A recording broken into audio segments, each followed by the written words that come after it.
समय मिलते ही।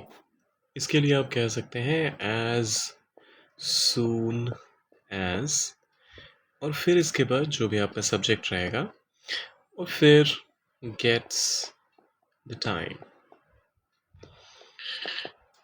और फिर आगे की जो भी कहानी रहेगी वो आगे के क्लॉज में आएगी।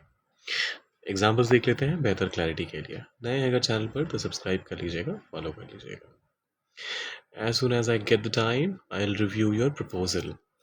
जैसे ही मुझे समय मिलता है या फिर समय मिलते ही आई विल रिव्यू, मैं देखूंगा योर प्रपोजल, तुम्हारा प्रस्ताव या फिर आपका प्रस्ताव।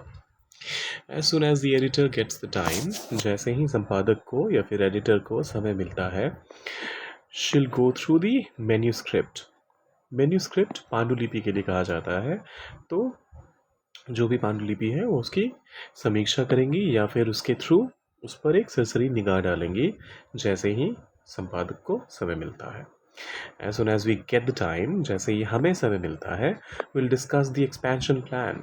expansion बोले तो विस्तार की योजना जो भी होती है उसके लिए आप expansion plan, होता है ना, कंपनी मान लीजिए अभी किसी एक पर्टिकुलर सेक्टर में है और ज़्यादा सेक्टर्स में घुसना चाह रही है, या फिर कोई बिजनेस किसी एक ही एरिया में है और ज़्यादा बड़े एरियाज़ में जाना चाहता है, तो उनको आप एक्सपेंशन प्लान कह सकते हैं। तो हम चर्चा करेंगे किस चीज़ पर, जो विस्तार की योजना है उस पर हम चर्चा करेंगे जैसे ही हमें समय मिलता है। As soon as the consultant gets the time, जो सलाहकार है, जो कंसल्टेंट है, उसे जैसे ही समय मिलता है, he will prepare a detailed report, वो एक विस्तृत रिपोर्ट तैयार करेगा।